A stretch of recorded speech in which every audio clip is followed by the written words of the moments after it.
Hey everybody, I'm back to show some of the stuff that I put into this binder that Pepino Man sent me. I put two complete baseball sets in there. I'll just show the first one in this video, which is the 1993 Upper Deck SP set. So let's get right into it because this might be a long video.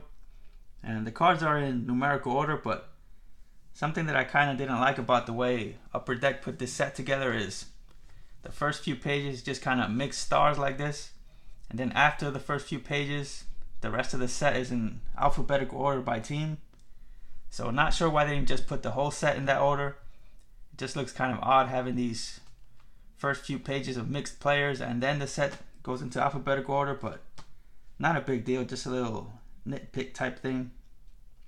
So like I said, here you see some mixed stars from around that time. You see Griffey, Alomar, Boggs. I'm not going to call out every single player, obviously it would take forever, but you see a lot of the big names from around that time. Some more here on this page. You see Bonds up there, Justice, Terry Mulholland. Shout out to Mike O. I know that's one of his favorite Phillies. But yeah, a lot of stars from around that time are in this set, which is one of the reasons I like it. And then like I said, from this point on, it just goes by team. So you start out with the Angels and it's 9 players from each team on each page. And I kind of like the look of that. Like I said, that's kind of why I wish the whole set was done that way, but it is what it is.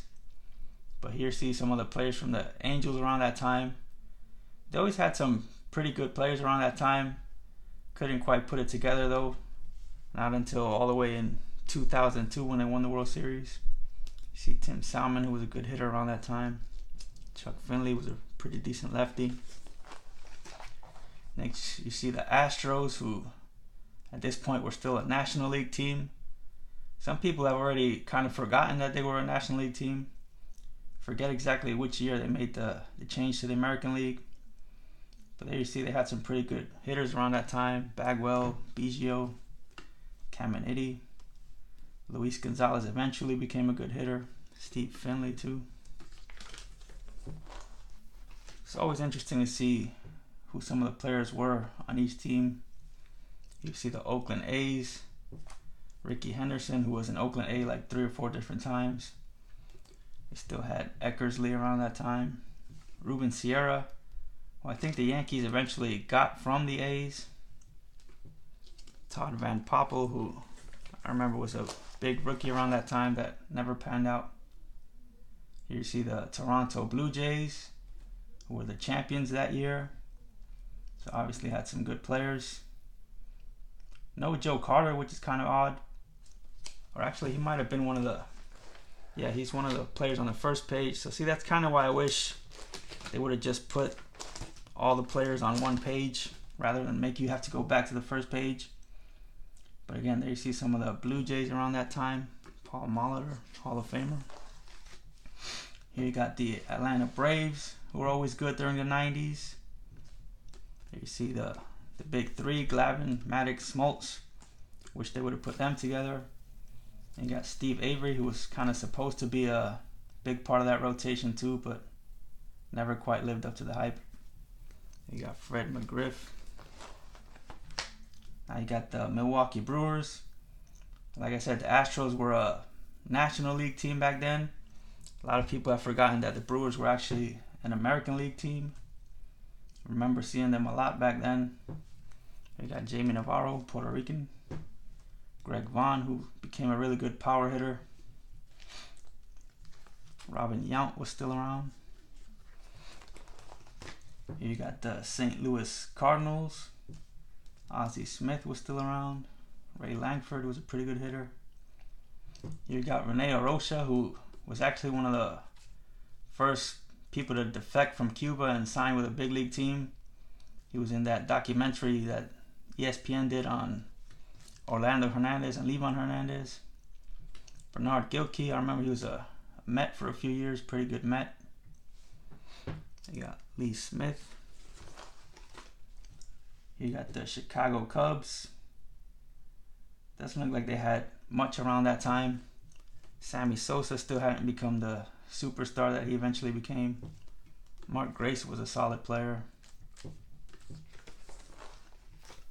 You got the Dodgers. Shout out to Pepino Man, who again, he gave me this binder and the pages.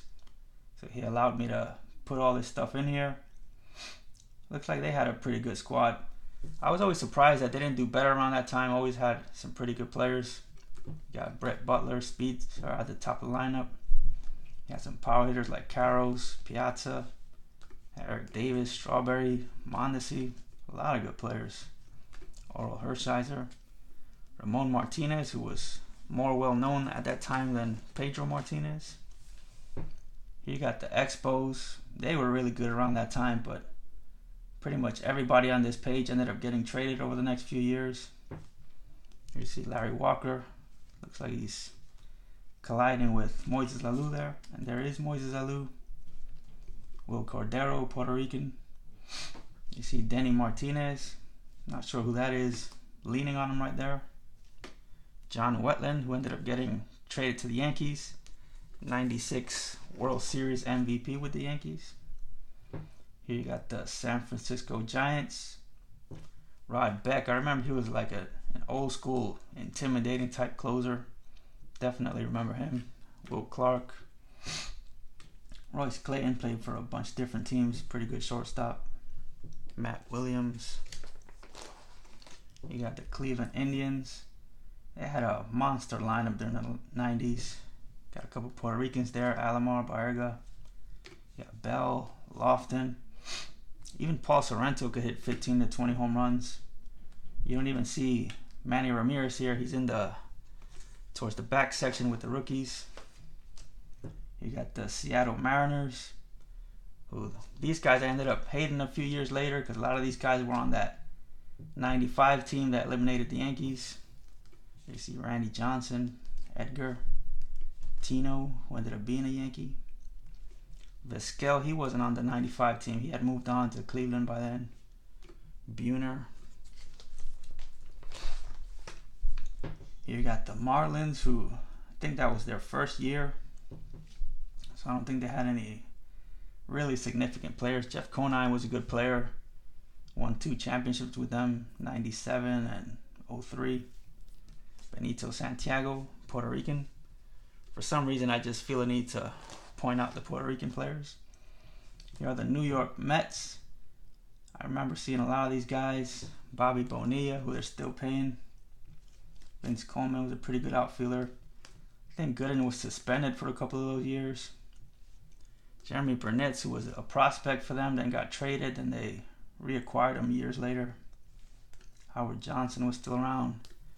Eddie Mofo Murray. Todd Hundley, kind of a forgotten guy. Had one really big season where he hit like 40 home runs.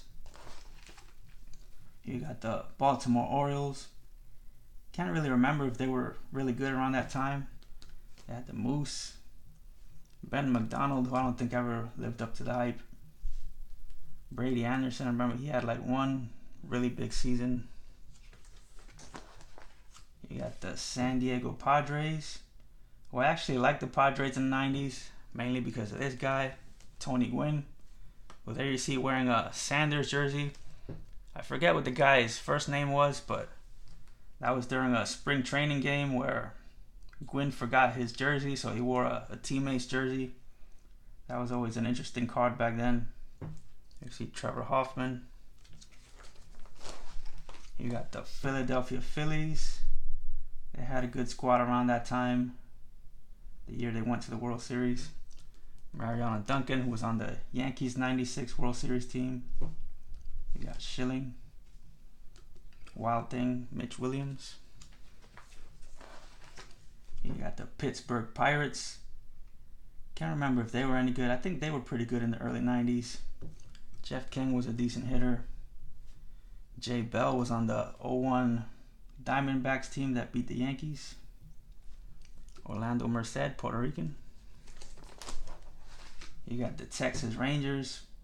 They always had some pretty good names going through their organization. That's a cool shot there. Kevin Brown just sitting on somebody at home plate. Jose Canseco pitching. Julio Franco was probably still playing somewhere in the Dominican Republic. Juan Gon, Palmero. Dean Palmer had some power. and the great Nolan Ryan. You got the Red Sox. Let's see who they had around the time. Obviously, they still had Clemens.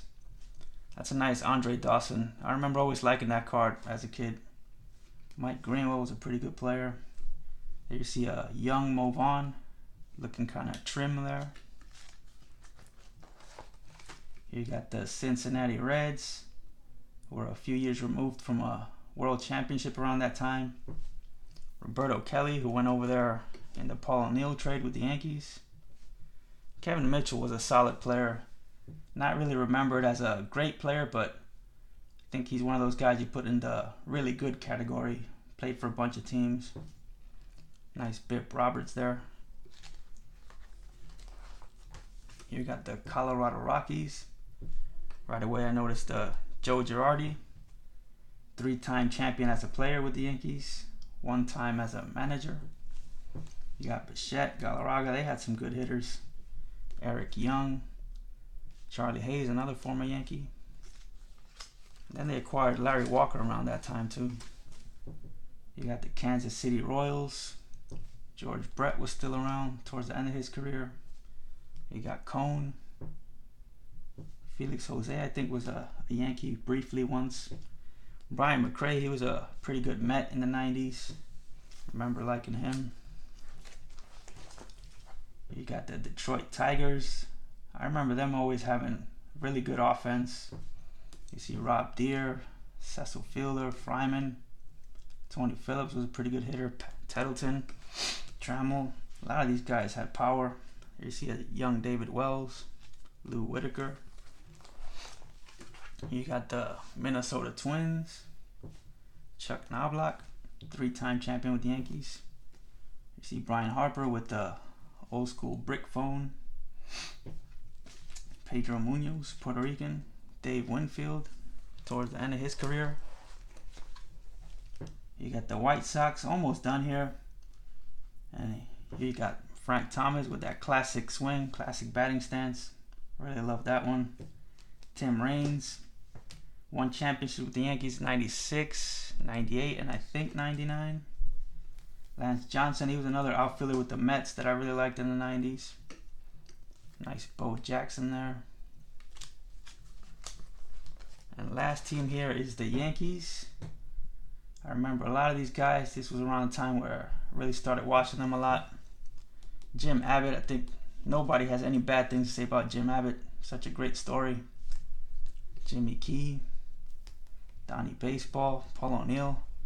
Looks like he's arguing a call there, which was common. Mike Stanley, really liked him. And of course, Bernie. So that ends the kind of regular set. The rest of the set is these SP foil rookies. But I'm going to pause right here, take a break. But for you guys, it'll just continue because I'll just attach it to the end of this video. So I'll be right back. Alright, so here's everybody's favorite, or most people's favorite part of this set. The SP foil rookies. Rookies / prospects, because some of them are actual rookies. Some of them are like 2nd or 3rd year prospect cards. And something I didn't mention earlier is I purchased most of this SP set mostly complete. It was just missing some of these SP cards, SP foil cards. One of the ones missing was the Jeter, but thankfully I have about 4 of those, so I just took the one that was in the worst condition and put it as part of the set. But yeah, really nice looking part of the set here. See some pretty good names there. Delgado, it's actually a 2nd year card. Damon, that's his true rookie. The Jeter's his true rookie. Cliff Floyd, I think that's like a 2nd or 3rd year card.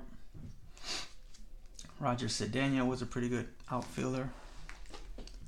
You see some more pretty decent names here. Chipper Jones, his rookie was in 91.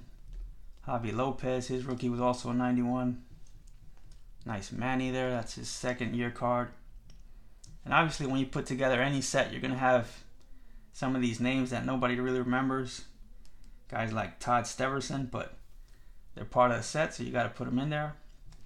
Michael Tucker, I remember he was a decent like 4th outfielder for a few teams. But yeah, really beautiful part of the set. Really like looking through these. And like I said, really popular, but tough to grade. A lot of chipping issues with these foil cards. Here you got the last page. Here you got Rondell White, who was nicknamed Ron D.L. White because he was always on the disabled list. And Dmitri Young, pretty good hitter and card collector. Not sure if he still collects cards, but I remember he used to collect cards. There you see kind of a preview of the next set that's in there, the 95 Bowman's Best, but I'll do a separate video for that. So that's gonna end this one. Thank you all for sticking around for this, and I'll talk to you guys next time.